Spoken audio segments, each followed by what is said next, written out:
Welcome to the Pelican Brief with your host, David Tatman.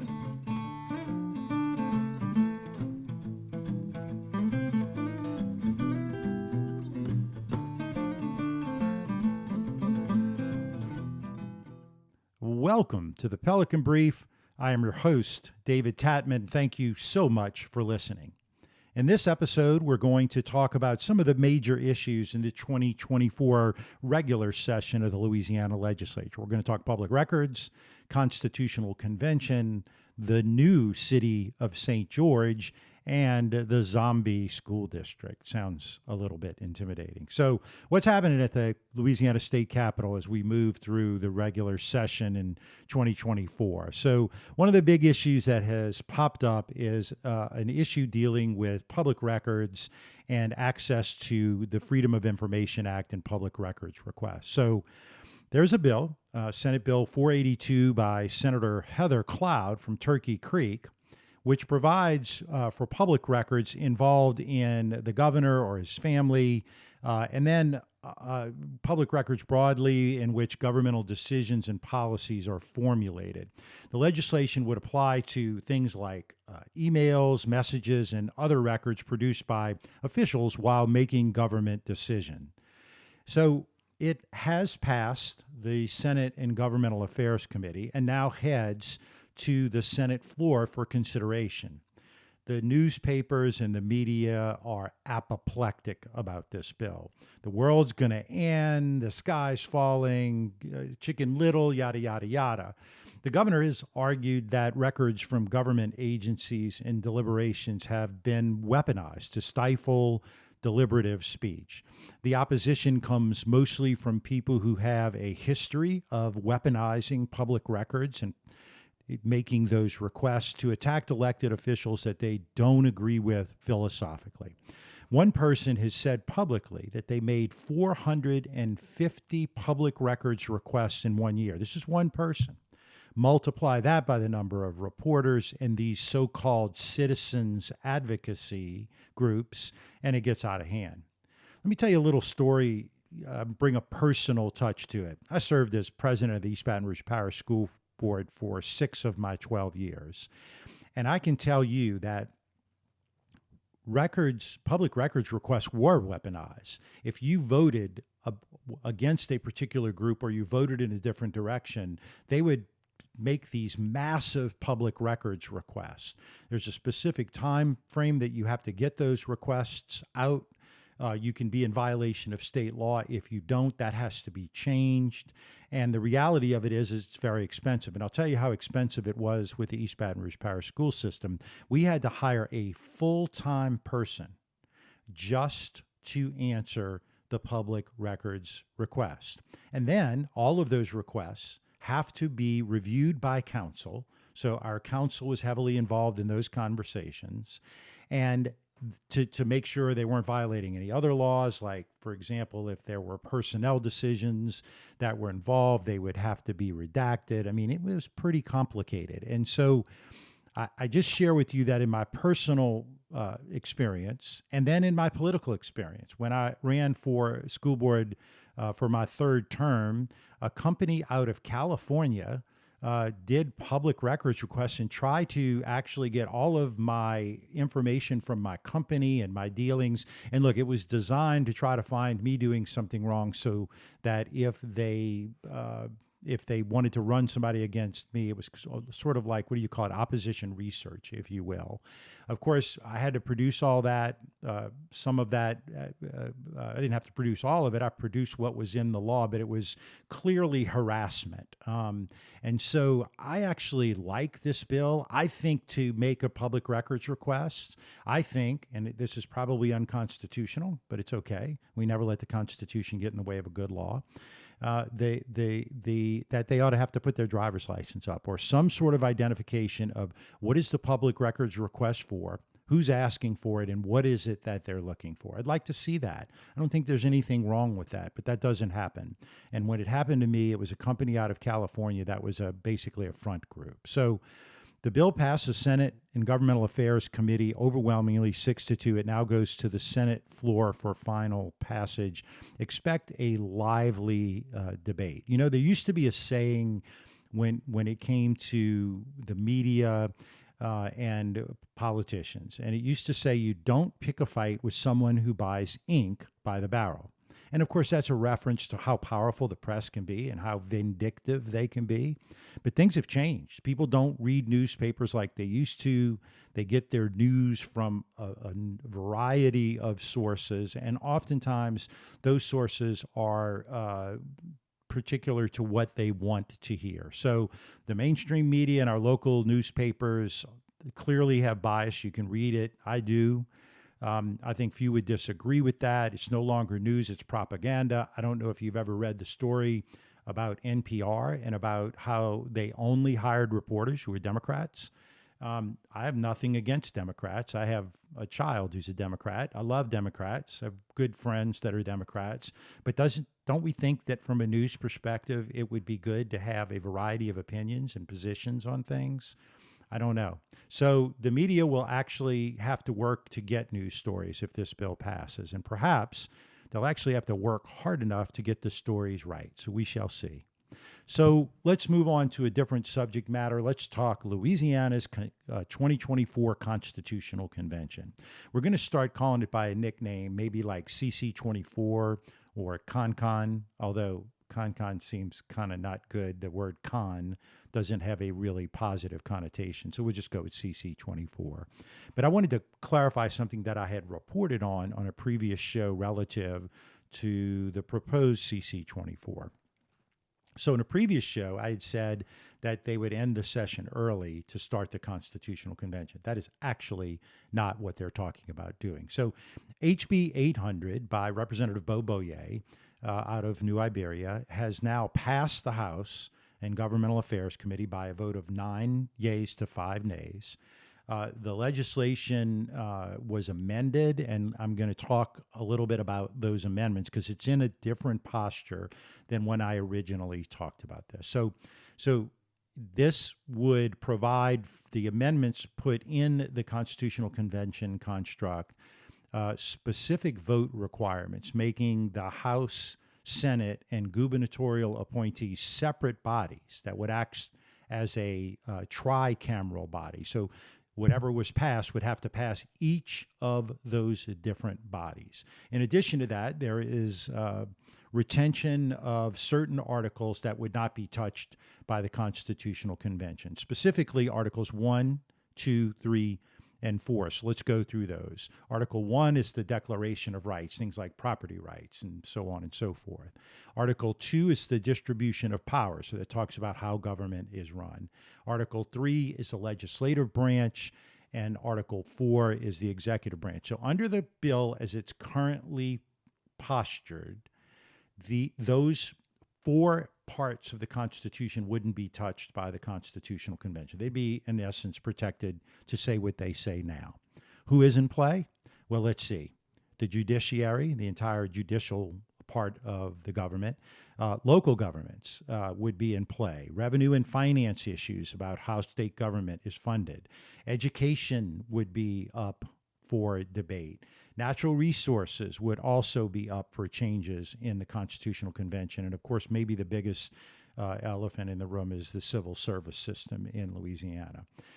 There were some changes to the bill prior to when the bill was originally introduced. The deadline for submission was July 15th. They've changed that now that this would be submitted by June 3rd, 2024, but it does allow a provision that allows for an extension by the body, if they choose to July 15th, which was the original deadline to submit the new Constitution for consideration. It also provides a couple of other items that it makes it clear that the AG, the Attorney General, or Liz's designee as the legal advisor to the process. It also provides that there are no violations of dual office holding, being a legislator and being on the Constitutional Convention and so on. And then it added a provision that protects any judges who participate in the Constitutional Convention, that they could hear cases that were based on the new Constitution without need of recusal. So the House and Governmental Affairs chairman and the author also clarified the plan was not to end the session early. As I said early, the plan is to begin CC 24 while the legislature is still in. So you'd literally have the Constitutional Convention going on while while the rest of the regular session is going. It would run concurrently for approximately the last 2 weeks. And the structure will bring forth that tri-cameral format that we talked about. So right now we have a dual cameral with House and Senate. In the legislative process, this would be tri-cameral. So it would have to pass the House, the Senate, and the governor's appointments. Each body in the convention would have to approve it. There's also consideration of the language that would extend the amount of time. I think that's going to change and be fluid.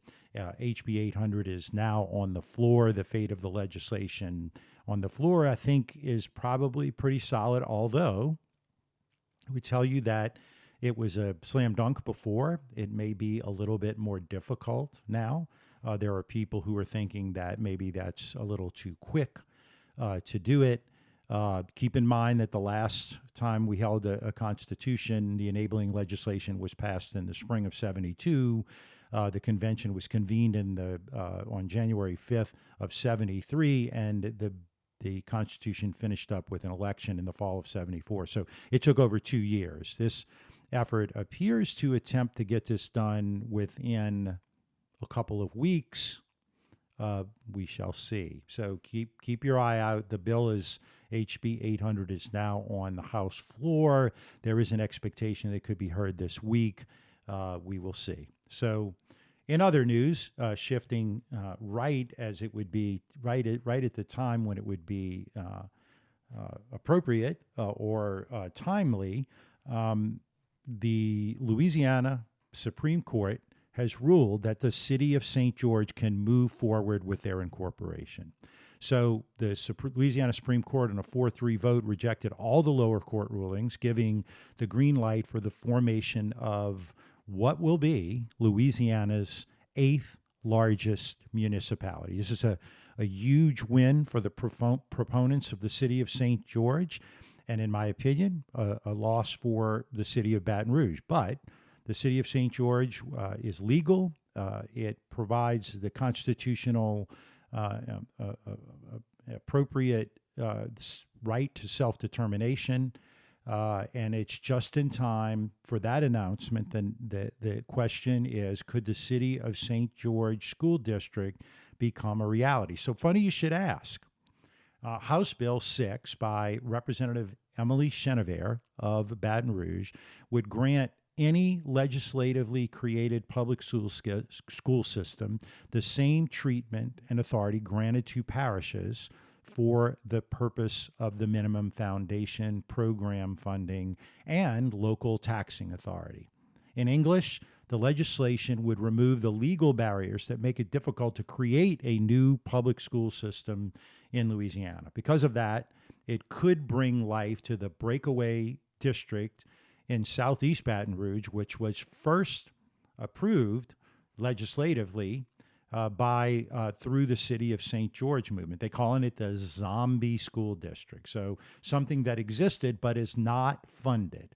So this bill, that House Bill 6, that Representative Emily Chenevert, if passed by the legislature, would go to voters. And in essence, the bill would give the power to create new school districts to the legislature and take out that step where you have to have a constitutional amendment that is approved statewide, is approved within the confines of the East Baton Rouge Parish voters, and within the school district itself. So the Southeast School District was approved through the legislature, but never funded through the MFP. The bill would change that, this House Bill 6. If passed by the legislature and approved by the governor, it would be on the November ballot for consideration. And if that happens, the Southeast Baton Rouge Community School System would begin in July of 2025. It would be the 70th school district in the state.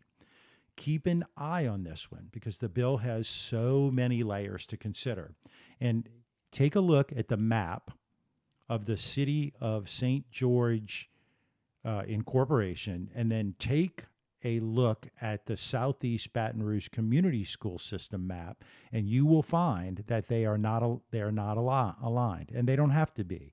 You can have a city that outlines a school district that doesn't necessarily fit the municipality lines, and so you can look to other school districts that have been approved: Central, Baker, Zachary, and so on. Take a look at that because there are many layers to this, and there's a lot of things that are going to have to be done. But congratulations to the proponents of the city of St. George, and I look forward to having a further conversation about this. This is going to be really interesting. So in other news that many of our followers have been very, very interested in is insurance reform. The insurance reform package moving through the legislative process that has been led by our insurance commissioner, Tim Temple, is moving through the process. And it will definitely have an impact on property insurance markets in Louisiana. Now, they're not going to promise a rate decrease, and neither am I, but I will tell you that if this package passes, as we believe that it will pass, you're going to see an impact within a year of on property rates, and more importantly, property insurance availability. It's very exciting. Now, the bills that impact auto insurance are not moving as easily. This week will be a pivotal point in the process. The Senate Judiciary A Committee, which took testimony on all of those bills last week, will vote on the package that has been promoted by LABI, or what we call LABI as the Louisiana Association of Business and Industry. So this is a classic fight between the business community and the billboard lawyers. Keep your eye on this one. It'll be interesting to see what role the governor plays into this process. So that's our episode for this week. Thank you so much for listening. Love my followers. Representative Joe Orgeron, one of my biggest fans out there, and other people who are listening. Look, let me know. I'll give you a shout out. Lots of people listen to it, but Joe's always, we have discussions about our show, and he's been a supporter since day one. You can follow us on Facebook, Instagram, and Twitter. That handle on all of those is at Pelican Brief 225. If you want to see my mug or our guest's mug, our handle on YouTube is at the Pelican Brief 225. You can also find us on all of the podcasting platforms: Apple, Spotify, Amazon. Check us out. You can also check us out on the web at our handle is www.pelicanbriefpodcast.com. You can also listen to our episodes there, put comments. You can like us, you can review us. Please take time to do that. If you have a minute, go in and review us on Apple. If you don't like us, give us a single star. I'm like an Uber driver. I'd like 5 stars, but I'll take what I can get. So like, follow, and subscribe. Thank you so much for tuning in and listening. And until next week, we are the Pelican Brief.